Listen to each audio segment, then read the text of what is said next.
अरावली श्रृंखला में हेमकूट पहाड़ी पर बना है ये कुंभलगढ़ दुर्ग। राजस्थान का क्षेत्रफल में सबसे बड़ा दुर्ग है कुंभलगढ़ दुर्ग। कुंभलगढ़ दुर्ग को कहा जाता है मेवाड़ की आंख। इसी दुर्ग में हुआ था महाराणा प्रताप का जन्म। आज हम पूरा अवलोकन इसी महान दुर्ग का करने वाले हैं। जानेंगे कैसे ये 3 जिलों में फैला हुआ है, जिलवाड़ा की नाल का क्या महत्व है। चलते हैं दुर्ग की ओर। राजसमंद जिले की केलवाड़ा तहसील में स्थित है ये कुंभलगढ़ दुर्ग। इन दुर्गम रास्तों से होकर जाना पड़ता है। बड़ी बड़ी घाटियां और इन अरावली की बड़ी वादियों में से होकर हमें गुजरना पड़ता है। वर्तमान में ये क्षेत्र पूर्ण रूप से पर्यटकों का आकर्षण का केंद्र बना हुआ है। रोड के आसपास कुंभा पैलेस, अनेक पैलेस, पर्यटकों के रुकने के लिए कई प्रकार के होटल एंड पैलेस बने हुए हैं। इस दुर्ग के दरवाजे कई किलोमीटर पहले ही शुरू हो जाते हैं। दरवाजों में सबसे पहला दरवाजा है औरठ पौल, जो काफी किलोमीटर पहले है। और दुर्ग से प्रवेश से पहले कुंभा चौक भी आता है, जहां से 2 रास्ते हैं, एक कुंभलगढ़ की ओर जाने के लिए, दूसरा पाली जाने के लिए। और इस रास्ते को, इस चौक को पार करने के बाद एक दरवाजा आता है जिसे हल्ला पोल के नाम से जाना जाता है। आज तो हमारा स्टॉपेज ही कुंभलगढ़ दुर्ग में था। शाम के 5 बज चुके थे। बाकी पर्यटकों के लिए कुंभलगढ़ दुर्ग में प्रवेश निषेध हो चुका था, लेकिन हमें तो जाना ही कुंभलगढ़ था। भाई की ड्यूटी कुंभलगढ़ में हो, राजस्थान पुलिस जिंदाबाद। हल्ला पोल को हम पार करते हैं और यहाँ से वास्तविकता से शुरू होता है कुंभलगढ़ वन्य जीव अभयारण्य। आप देख सकते हैं वन्य जीव अभयारण्य की हरियाली किस प्रकार है।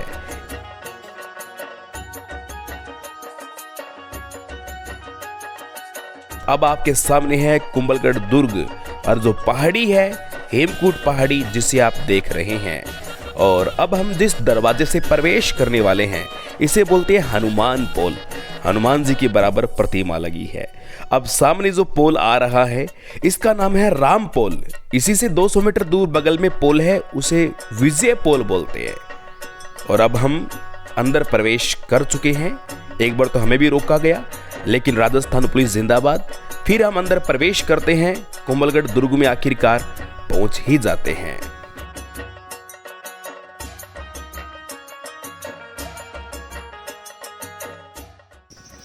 ये भारतीय पुरातात्विक सर्वेक्षण जोधपुर मंडल 2018 में ये शिलालेख यहाँ पर स्थापित हुआ है। इस दुर्ग के बारे में संक्षिप्त जानकारी इस शिलालेख के माध्यम से दी गई है। साथ में यहाँ पर एक मैप दिया गया है। इस मैप में आप देखोगे कि कहाँ कौन सा कुंड बना हुआ है। जितने भी ऐतिहासिक मंदिर है, टेम्पल्स है, यहाँ पर जैन मंदिर, महादेव कुंड और जितने भी यहाँ पर ऐतिहासिक स्थल सारे इस मैप के अंदर दिए हुए हैं। और टोटल ये जो आप दीवार देख रहे हैं 36 किलोमीटर की दीवार है। तो हम जिस अभी पैलेस पे जाने वाले हैं वो आपका पैलेस, इस दायरे के अंदर आपका पैलेस आने वाला है। तो अभी हम निकलेंगे। और यहाँ ये कुंभलगढ़ फोर्ट की जानकारी ये भी ASI डिपार्टमेंट ने दे रखी है।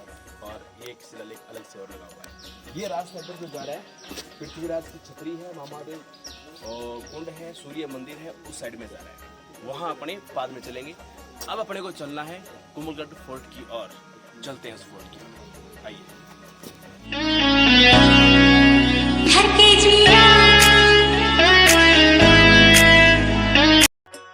रामपोल से प्रवेश करने के बाद छोटा सा एक मंदिर आता है जो है जगदीश मंदिर। जगदीश मंदिर के पास में छोटा सा म्यूजियम बना हुआ है, जहां पर आर्ट एंड कल्चर का छोटा सा संग्रहालय है। यहां से हम आगे बढ़ते हैं दूसरे पोल की ओर और दुर्ग में प्रवेश कर जानेंगे अन्य अंदर की जानकारी। जैसे जैसे हम लोग हेमकूट पहाड़ी की ऊंचाई पर आगे बढ़ रहे थे, वैसे वैसे दुर्ग के चारों ओर का दृश्य बड़ा ही मनोरम बनता जा रहा था।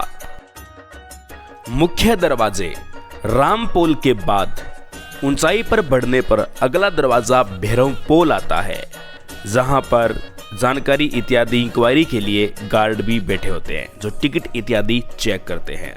यह दरवाजा उन दरवाजों में से काफी मजबूत नजर आ रहा था। यदि कोई सेना अंदर प्रवेश कर जाती है तो इसे तोड़ना आसान नहीं था। अब हम भैरव पोल से आगे बढ़ेंगे।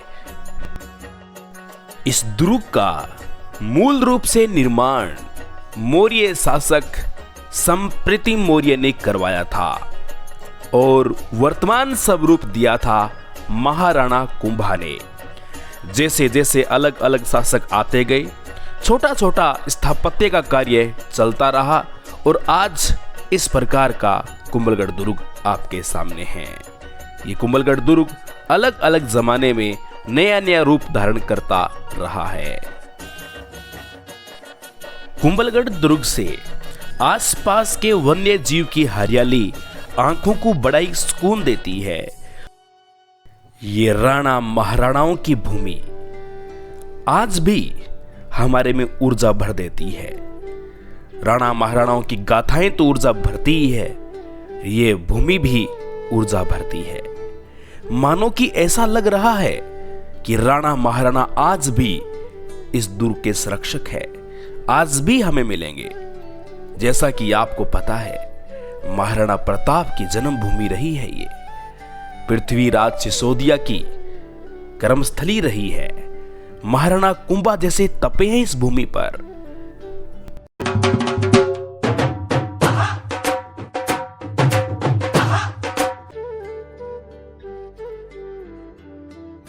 महाराणा उदय सिंह का पालन पोषण, महाराणा प्रताप का जन्म, पृथ्वीराज सिसोदिया उड़ना राजकुमार, उनका पालन पोषण इसी दुर्ग में हुआ है।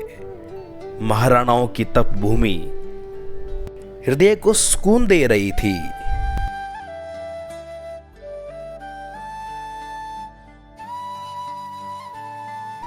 इस महाराणाओं की धरोहर को संजोए रखने में सबसे बड़ा योगदान भारतीय पुरातात्विक सर्वेक्षण विभाग का है, ASI archaeology survey of India.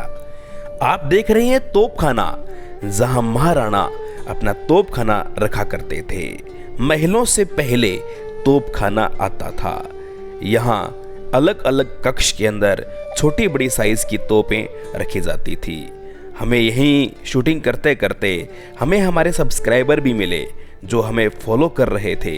बड़ी खुशी होती है जब हम शूट कर रहे होते हैं और हमें हमारे फॉलोवर्स मिलते हैं। अब उस भूमि की ओर हम बढ़ रहे हैं कि जननी जन तो एड़ा जन, जेड़ा राणा प्रताप नहीं तो रेजे बांजड़ी मत घुआजे रे थारा नूर। पागड़ा पोल से प्रवेश करने के बाद छोटा सा दरवाजा, इनकी बड़ी सेना एकदम से अंदर ना प्रवेश कर जाए। महाराणा प्रताप की जन्मभूमि अब आपके सामने आ रही है। ये सारे दृश्य बादल महल के हैं। इसी बादल महल में महाराणा प्रताप का जन्म हुआ था। राजस्थान के हर एक बड़े दुर्ग में कोई न कोई बादल महल या सूरज पोल हुआ है। उन्हीं बादल महलों में से विशालतम और प्रसिद्ध बादल महल हमारे कुंभलगढ़ में भी स्थित है, जो हमें 20 किलोमीटर दूर से भी नजर आता है। इसका ऊपरी कक्ष ही बादल महल कहलाता है। अब हम जाएंगे इस दुर्ग के शिखर पर जाकर और अन्य स्थापत्य की जानकारी देखेंगे।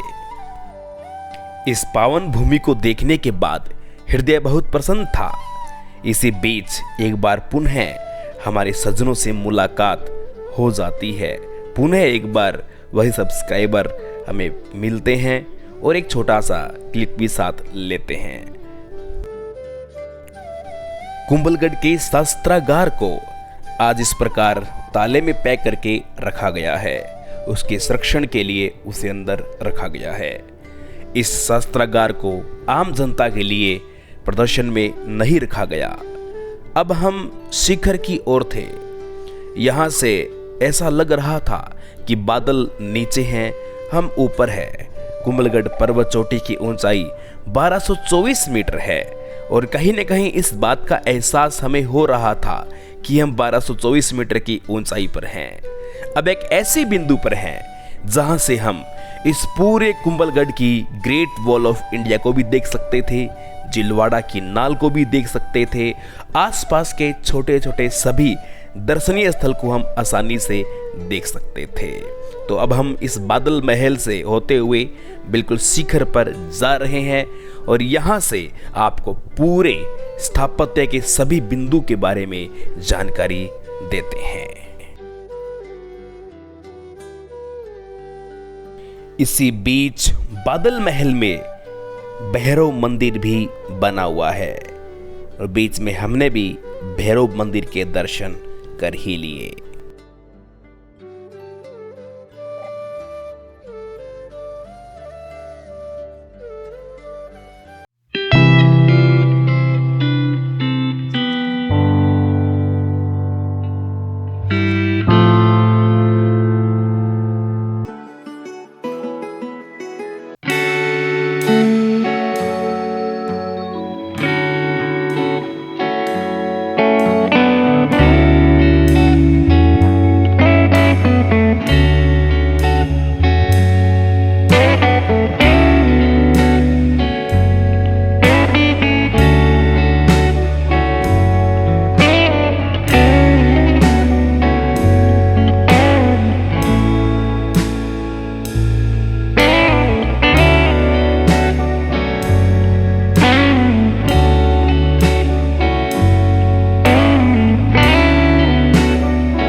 की आंख खिलाने वाला कुंभलगढ़ दुर्ग, उसी कुंभलगढ़ दुर्ग में आप जिस पर मौजूद हैं ये है कटारगढ़। कटारगढ़ के सर्वोच्च शिखर पर आज हम मौजूद हैं। सर्वोच्च शिखर से आप देख रहे हैं कि चारों तरफ अरावली की गोद के अंदर और शिखर पे विराजमान कटारगढ़ में हम मौजूद हैं। कटारगढ़ अंदर के पोर्शन को बोला जाता है, विस्तृत रूप से आप इसे कुंभलगढ़ ही बोलोगे। कब इसका निर्माण करवाया गया? महाराणा कुंभा माने जाते हैं कि पूरे राजस्थान में सबसे बड़े राजस्थान में स्थापत्य कला के निर्माता है। महाराणा कुंभा ने नागौर विजय की उपलक्ष्य में 1448 से लेकर 1458 तक इस दुर्ग का मुख्य रूप से निर्माण करवाया था। पूर्ण निर्माण होने के बाद 13 मई 1459 को इस दुर्ग में उद्घाटन किया गया था। और आज मेवाड़ की आंख कहलाने वाला दुर्ग, ये जो पहाड़ी आप देख रहे हो, इस पहाड़ी को यहाँ बोला जाता है हेमकूट पहाड़ी। हेमकूट पहाड़ी बोला जाता है। और इस दुर्ग के बहुत अजीबोगरीब नाम हैं। मेवाड़ की आंख तो एक उपनाम है। इस दुर्ग को हेमकूट पहाड़ी पर होने के कारण इसको हेमकूट दुर्ग भी कहा जाता है। इसको मत्स्येंद्र दुर्ग भी कहा जाता है, मत्स्य दुर्ग भी इस दुर्ग को कहा जाता है। इस दुर्ग के लिए ऐसी ऐसी बातें हैं। बहुत सारे मुगल भी इसको देखने के लिए आए और एक ऐसा दुर्ग भी है जिसको मुगल कभी पूर्ण रूप से जीत नहीं पाए। ये भी अपने आप में एक खास फैक्ट है। जब मुगल दरबारी अबुल फजल इसको देखने के लिए आते हैं तो वो यहाँ के नीचे के मुख्य पोल से जैसे इसको ऊपर देखते हैं तो नीचे से ऊपर देखने पे कहते हैं उनकी पगड़ी गिर गई थी। तो उन्होंने ये कमेंटमेंट ये की भी है कि एक ऐसा दुर्ग है नीचे से ऊपर देखने पर सर की पगड़ी तक गिर जाती है। ये वही पावन भूमि है, ये वही महान स्थान है जहाँ पर दुर्गों के निर्माता महाराणा कुंभा का जन्म हुआ। महाराणा कुंभा का महल भी यहाँ है, कुंभा का जन्म स्थान भी यही माना जाता है। ये वही पवित्र स्थान है जहाँ पर वीर शिरोमणि महाराणा प्रताप का जन्म हुआ था। वो दुर्ग भी, वो महल भी इसी के अंदर निचले पोर्शन में यहाँ पर स्थित है। इसके अलावा मैं आपको ऊपरी स्तर से दिखाना चाहता हूं। आपको यहां से बहुत सारी स्थापत्य कला इस जगह से नजर आएगी। यहाँ पर आप अभी देख रहे हैं कुछ छोटे छोटे इधर मंदिर बने हुए हैं। ये इनमें से शिव मंदिर है और आपके ये देव चंवरी है, यज्ञ कुंड है। इनके साथ साथ इधर इस दुर्ग से भी पहले के जैन मंदिर बताए जाते हैं जो आप बड़े अभी देख रहे हो। कुछ खंडित अवस्था में भी आपको मेरी उंगली की तरफ आप देख रहे हो, इस तरफ आपको नजर आएगा। ये जैन मंदिरों का समूह है। और इस दुर्ग से इस दिशा में आप देखते हो, यानी मेरे बाएं साइड में देखते हो तो एक छोटी सी भील बस्ती भी है। लगभग 40 से 50 घरों का यहाँ पर भीलों के घर भी है। ये तो है इस दुर्ग के यहाँ के सीन आसपास के। एक बात और बता दूं, नागौर विजय के उपलक्ष्य में इस दुर्ग का निर्माण हुआ। अपनी पत्नी कुंभल देवी के नाम के आधार पर इस दुर्ग का नाम रखा गया कुंभलगढ़। और नागौर विजय के दौरान नागौर से हनुमान जी की प्रतिमा लेकर आए, इसे बाहर के एक दरवाजे पे स्थापित किया जिसे आज हनुमान पोल कहा जाता है। दुर्ग में प्रवेश के दौरान ओरठ पोल, हल्ला पोल, तीसरा पोल आता है हनुमान पोल। उस हनुमान पोल के पास जो प्रतिमा स्थापित है बालाजी की, लाल कलर रंग की। वो लाल रंग की प्रतिमा महाराणा कुंभा ही लेकर आए थे नागौर विजय से। अच्छा, अब मैं आपको दिखाता हूँ यहाँ दुर्ग से बैक साइड का सीन क्या कहता है। बैक साइड में आपको दो खास बात नजर आएगी। एक तो यहाँ पर आपको विशाल नजर है, और इधर से जो पवनें अभी आ रही है, कूलिंग तो मैं बताऊँ आपको फ्रिज को भी फेल कर रही है। ऐसी तो फेल कब की होगी, नीचे से फेल हो गई। आपको बता दूं, ये जो आप नाड़ देख रहे हैं इसे बोलते हैं जिलवाड़ा की नाड़। इधर जो नाल है जिलवाड़ा की नाड़ बोलते हैं। और ये दुर्ग एक ऐसी जगह पर है जहां पर 3 जिलों की सीमा बताई जाती है। ये जो दीवार है पीछे आपको नजर आ रही है, मैं कैमरामैन से आग्रह करूंगा कि जो दीवार है वो क्लियर दिखाएं। इस दीवार के जस्ट बैक साइड में जो बॉर्डर लगता है वो पाली डिस्ट्रिक्ट का बॉर्डर लगता है, और इस किले का जो प्रवेश द्वार है वो राजसमंद डिस्ट्रिक्ट में है, और यहाँ से कुछ किलोमीटर की दूरी पर उदयपुर का बॉर्डर भी स्टार्ट होता है। यदि मैं बात करूँ फॉरेस्ट के हिसाब से बात करूँ तो ये पूरा का पूरा कुंभलगढ़ वन्य जीव अभयारण्य है। याद रखना, वन्य जीव अभयारण्य जो 3 जिलों के अंदर फैला हुआ है, राजसमंद, पाली, उदयपुर। चित्तल पाए जाते हैं, भेड़िए की प्रजनन स्थली मानी जाती है, भेड़िया सर्वाधिक यहाँ पर देखने को मिलता है। इसके अलावा नॉर्मल भालू जैसे जीव तो यहाँ पर आमतौर पे बरसाती टाइम में तो कम मिलते हैं, लेकिन सूखे के टाइम में यहाँ पर बाहर नजर आ जाते हैं कुछ खाने की तलाश में।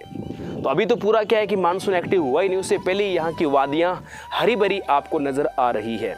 तो ये थी यहाँ की बड़ी बड़ी विस्तृत बातें। अब मैं 1-2 पॉइंट आपको और दिखाना चाहता हूँ। कैमरामैन से मैं आग्रह करूंगा कि मेरे साथ साथ कैमरे को विजिट करें, और एक मंदिर को विजिट करें। यहाँ से आपको एक मंदिर नजर आएगा, यहाँ से एक मंदिर नजर आएगा जिस मंदिर को हम बोलते हैं सूर्य मंदिर, जो इस दीवार के ऊपर बना हुआ है। दीवार के ऊपर बना हुआ एकमात्र मंदिर है वो। दीवार पे कोई मंदिर नहीं है, और दीवार पे बना हुआ एकमात्र मंदिर है जिसे हम सूर्य मंदिर के नाम से मित्रों जानेंगे। दीवार पे बना हुआ मंदिर में घूमने के बाद अब हम आपको दिखाएंगे इस दीवार का एक विहंगम दृश्य कि दीवार वास्तव में देखा जाए तो ये 2 भागों में डिवाइडेड है। कुछ लोगों के थॉट भी ऐसा है कि दुनिया की सबसे लंबी दीवार चाइना के बाद ये दूसरी सबसे लंबी दीवार है। ठीक है, मान सकते हैं, लेकिन इसको लेकर एक आंकड़ा है 36 किलोमीटर की दीवार, 35.8 भी बता दिया जाता है। बट जो लोग दिखाते हैं कि ये दीवार है सबसे बड़ी दीवार, लॉन्गेस्ट वॉल ऑफ इंडिया, ऐसे करके दिखाते हैं, वो दीवार लॉन्गेस्ट वॉल नहीं है। एमपी में भी एक दुर्ग है जिसकी दीवार इससे भी लंबी है, आमेर फोर्ट की भी कहीं ना कहीं बराबरी करती है, लेकिन 36 किलोमीटर की दीवार अभी हमारे कैमरे की इतनी क्षमता नहीं हो पाएगी कि यहाँ से वो लगभग 10 किलोमीटर तक जूम कर सके। यहाँ से तो नज़र आ रहा है 8 से 10 किलोमीटर दूर आपको एक छोटा सा परकोटा नज़र आ रहा है, यानी इस दुर्ग का दोहरा परकोटा था। एक छोटा, जिसे आप मारवाड़ी में डंडा इत्यादि बोलते हो, छोटा परकोटा जो इन पहाड़ियों के और उस तरफ बना हुआ है, बिल्कुल मुझे यहाँ से अच्छे से नज़र आ रहा है। मैं कैमरामैन से आग्रह करूँगा कि ये कैमरा इतना विजुअल है तो मैं आपको दिखाने का पूरा प्रयास करूँगा, नहीं तो मैं एक दीवार का एक अलग सी वीडियो आपको दिखाऊँगा जिसमें क्लियर हो जाएगा। तो 2 दीवारें हैं। ये जो आप दीवार देख रहे हो इसका एक मानक आंकड़ा लगभग 10 किलोमीटर बताया जाता है, लेकिन 10 कुछ 16 बताते हैं, लेकिन मैं आपको पूरे विद स्टेप बताऊंगा कितने किलोमीटर है ये। हम इसका भी एक अच्छा शोध करेंगे और पूरा दीवार का आपको एक अलग सी वीडियो देंगे जिसके अंदर दोनों दीवार की पूरी कंप्लीट जानकारी होगी, कहाँ कहाँ कितने कैसे ये फैली हुई है। तो ये है कुंभलगढ़ दुर्ग के बारे में, कुंभलगढ़ वन्य जीव अभयारण्य के बारे में। और आप यहाँ की लोकेशन को देख सकते हो, कितना विहंगम दृश्य है। कुछ होटल्स बने हुए हैं यहाँ पहाड़ियों के ऊपर, काफ़ी कॉस्टली होटल है। बाहर के जो बड़े अभिनेता इत्यादि जो आते हैं इन बड़े होटल्स में रुकते हैं, जो बिल्कुल पीक्स पे बने हुए हैं यहाँ पर काफ़ी दूर दूर। और यहाँ यदि मैं जनता की बात करूँ तो इस एरिया में जनजातीय लोग रहते हैं, जैसे कि भील समुदाय, गरासिया समुदाय, मीणा समुदाय के लोग, जो अपना जीवन सामान्य शैली से यापन करते हैं। और आज भी झूमिंग कृषि पे वो डिपेंडेड है। छोटे छोटे 20-20 फीट के खेत भी मैंने यहाँ पर देखे हैं जो खाने के लिए यहाँ पर बोते हैं।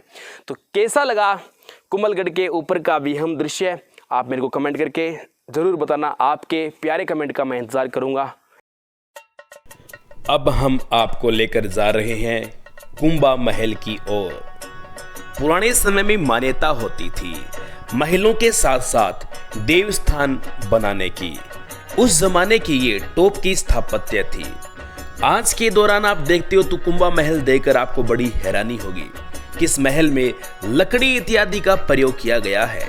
बिल्कुल कम ऊंचाई पर ये बने होते थे, यानी कि आजकल कमरों की हाइट जो होती है 12 से 15 फीट तक रखी जाती है, लेकिन उस दौरान ये हाइट बहुत कम रखी जाती थी ताकि कोई बड़ी सेना इत्यादि इसके अंदर प्रवेश कर ना जाए, और कर भी जाए तो वो कुछ बड़े स्तर पर जनहानि भी न कर दें। तो इस तरह से कुंभा महल आपने देखा, हालांकि बिखरी अवस्थित स्थिति के अंदर है। इस कुंभलगढ़ दुर्ग को हमने कोने कोने से देख लिया, इसका हर एक भाग हमने बारीकी से देखा और समझा कहाँ कौन सा महल था, तोपखाना कहाँ था, बादल महल कहाँ था। जितने भी इसके भवन इत्यादि थे देखने के बाद नीचे आए, भोजन इत्यादि किया। अब हम चल पड़े हैं पृथ्वीराज छत्री की ओर और गांगेलाव तालाब की ओर, और अन्य जानकारी यहाँ पर भी देखेंगे। इसी रास्ते में हमें मिलती है बरवा की बावड़ी। यहाँ गाड़ी लेके आना काफी बड़ा रिस्क था, और ये आपके पास यदि बड़ी गाड़ी है तो आप नहीं लेकर आए, क्योंकि यहाँ पर जो हम गाड़ी निकाल रहे हैं शायद ही आसपास 1 या 2 इंच की जगह होगी। और इस प्रकार हम आगे बढ़ेंगे। मुख्य कुंभलगढ़ दुर्ग से लगभग 2.5 से 3 किलोमीटर दूर अंदर जंगल के रास्ते में पड़ती है पृथ्वीराज सिसोदिया की छतरी, और उसी के बगल में है मामादेव कुंड, जहां पर महाराणा कुंभा की उनके पुत्र उदा ने हत्या की थी। हम पहुंच चुके हैं पृथ्वीराज की छतरी पर। आप देख रहे हैं प्राचीनतम छतरी आपके सामने है। आप मुझे गिनकर बताइए कि इस छतरी में कितने खंबे हैं, जरा ध्यान से गिनना कितने खंबे हैं। आपने पढ़ा था, लेकिन आज आप देख रहे हो, देखते हुए इस छतरी के खंबे गिनना, इसमें कितने खंबे हैं। छतरियों का धार्मिक महत्व रखा जाता है, क्योंकि छतरियों के आसपास या तो भगवान शिव या विष्णु की प्रतिमा लगा दी जाती थी, तो उसका स्वतः ही धार्मिक महत्व बन जाता था। अब हम इसी के पास है मामादेव कुंड और एक अन्य मंदिर, उसकी ओर हम आपको लेकर जाएंगे। मामादेव कुंड प्राचीन समय में रहने वाली अंदर की बस्ती की प्यास बुझाने का काम किया करता था। आज खंडित अवस्था में मामादेव कुंड आप देख रहे हैं, खंडित अवस्था में है। बरसात के दौरान ये खंडित हो गया। इस मामादेव कुंड से आप देख सकते हैं कि बादल महल कितनी दूर है। इस दूरी का आंकलन आप कर सकते हैं। हमारे अनुसार ये लगभग 3 किलोमीटर दूर है, हो सकता है हवाई दूरी कम हो।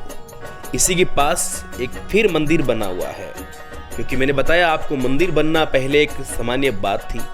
किसी भी समाधि स्थल इत्यादि के आसपास मंदिर वगैरह बनाए जाते थे, और ये स्थान 2 तरह से महत्वपूर्ण हो गया। एक तो यहाँ पर महाराणा कुंभा की उनके पुत्र उदा के द्वारा हत्या की गई थी, और दूसरा पृथ्वीराज सिसोदिया की छतरी है। यहाँ पर कलात्मक मूर्तियां रखी गई है। यहाँ के लोगों का बताना है कि ये मूर्तियां जो है ये करोड़ों रुपए इनकी कीमत है, इसलिए इन मूर्तियों का संरक्षण आज भी किया जा रहा है, खंडित होने के बावजूद भी।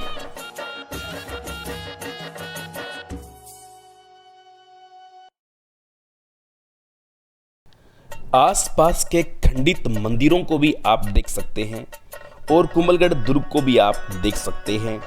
प्रकृति की सुंदरता और आसपास के जितने भी स्थापत्य है आप सभी को देख रहे हैं। शहरी आज खंडित अवस्था में है।